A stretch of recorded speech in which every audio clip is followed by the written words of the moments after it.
The contract of a former world champion is coming to an end, but first, a popular star has officially signed full-time with All Elite Wrestling. At the AEW Full Gear pay-per-view last month, the House of Black's Julia Hart would manage to dethrone Chris Statlander to become the TBS champion, marking the first championship win of her 4-year wrestling career. The victory shows that Hart's performances have pleased AEW management as of late, something that has also led to her signing a full-time deal with the company.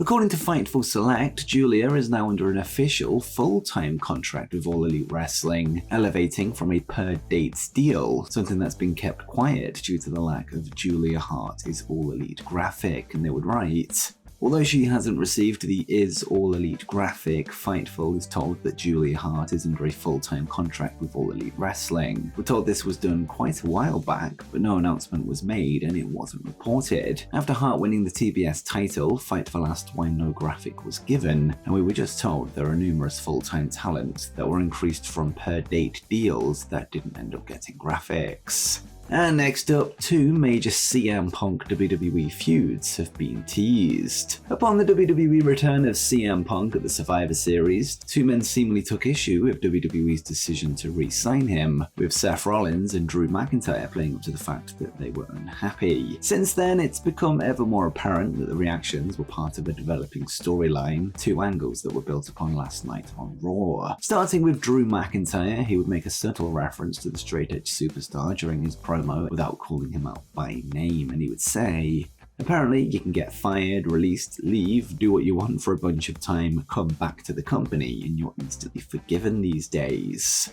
Whilst Drew's approach was a little bit more discreet, Seth Rollins wasn't so cryptic with his approach. During a backstage segment with Adam Pearce, Rollins was told that Punk will be present next week on Raw, warning that he'll be attempting to lock him down to an exclusive Monday night contract, with Punk currently able to appear on both brands as a free agent. Seth would react by telling Pearce that he doesn't give a damn about CM Punk, before making it clear that once Punk eventually shows his true colors and the whole thing blows up in the GM's face, Pearce has to stay out of his way so he can do what he has to do. CM Punk is currently scheduled to appear on the next 2 main roster television episodes, with him first booked to make his SmackDown return this coming Friday night, before he shows up on the Red brand once again next Monday, by which point he may have signed an exclusive deal with one of the shows.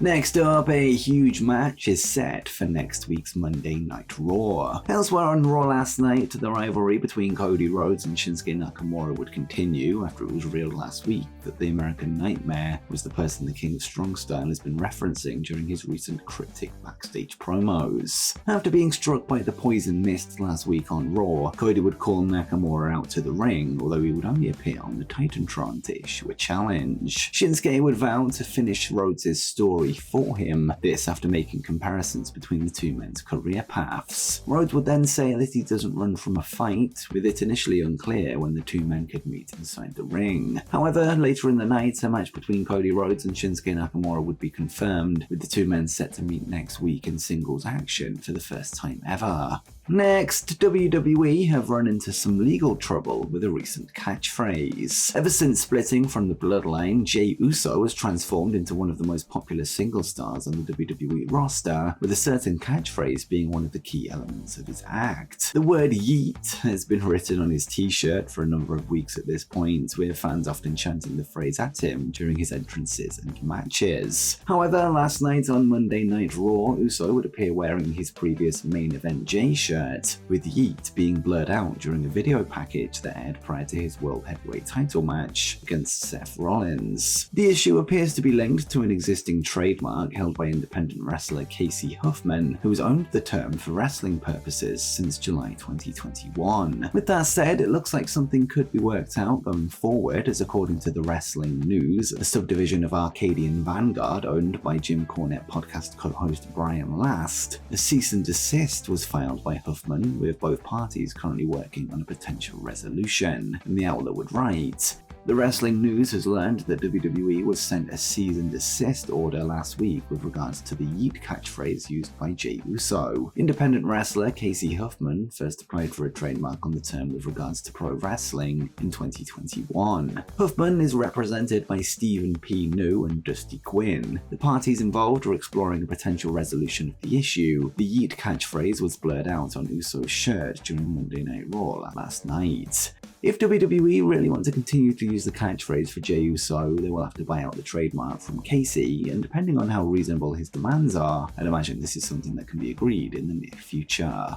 And next, a legendary tag team are unhappy with their booking in AEW. The Hardy Boys reunion in AEW has certainly had its ups and downs, with an arrest and the recent lack of television time holding the momentum of the famous duo. This week, both Matt and Jeff would appear on the Extreme Life podcast to discuss their ongoing situation in AEW, with them both disappointed with their position on the roster. First, let's start with comments from Matt, who would note that he is frustrated with he and his brother's current creative direction, and he would say, frustration with the direction, I would say, more than anything else. There were a couple of times we just want to have a direction and a story and be able to go down that path. There've been a couple of things we talked about doing the last few months and stuff has changed. That would be a frustration with creative. Obviously, things change, people get hurt, it is what it is, but that would be the main frustration. There is enough equity in us to invest a very solid direction and stick with us. That's what I would like to see happen, and that's what we're going to be pushing for and what I would like to see happen.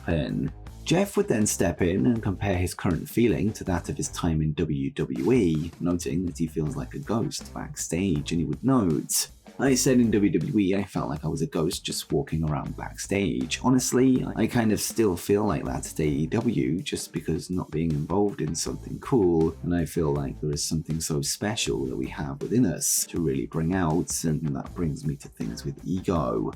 Jeff would then hint at a return of the Antichrist of professional wrestling heel persona that we saw for a brief period during his time in TNA Wrestling, something that was brought to a halt after he showed up intoxicated at Victory Road 2011, and he would add, my thing has always been there isn't much difference between the in-ring performer Jeff Hardy and the reality in the human world Jeff Hardy. At the show the other night, at the concert, I talked about ego, and another wrestler said, you've never had an ego, but I think I need to bring my ego back 10 times more intense than it was when I was the Antichrist of professional wrestling. It feels like it's inevitable, it feels so right. You have to create the moments yourself, and when you're passionate about something, and little by little, we're eventually going to get there.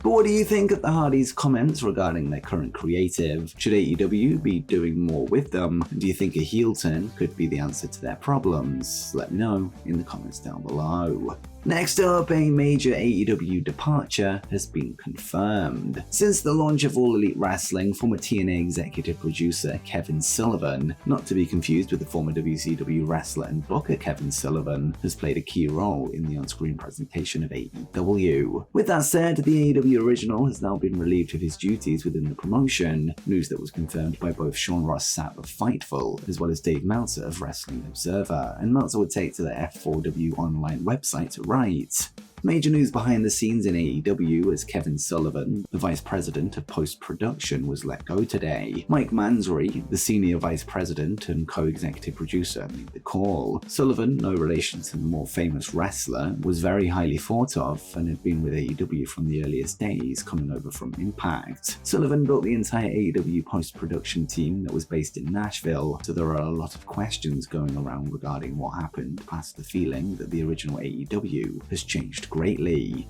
Sullivan joined AEW following a 14-year run in Impact Wrestling that ended in 2019, as well as a 5-year stint in WWE as a senior producer from 1998 till 2003. Next up, the contract of a former world champion is coming to an end. The year 2024 looks set to be a very interesting one when it comes to wrestling free agency, with many top contracts from all major companies set to expire. One of the names said to be heading towards a potential exit from thetheir current employer is Kazuchika Okada, who is New Japan Pro-Wrestling's most popular star, and would no doubt be one of the most sought after names in the business were his services to become available. A fresh story from Sports Illustrated Illustrated has confirmed recent reports that his current New Japan deal will expire in the coming months, with him adding that the Rainmaker is considering his options when it comes to a potential move elsewhere. And Justin Barrasso would write, Kazuchika Okada is about to become a free agent, Sports Illustrated has learned. The face of New Japan Pro-Wrestling, Okada's current contract expires at the end of January. While a new deal with New Japan would typically be underway, Okada, 36, is seriously entertaining the possibility of wrestling for a different promotion.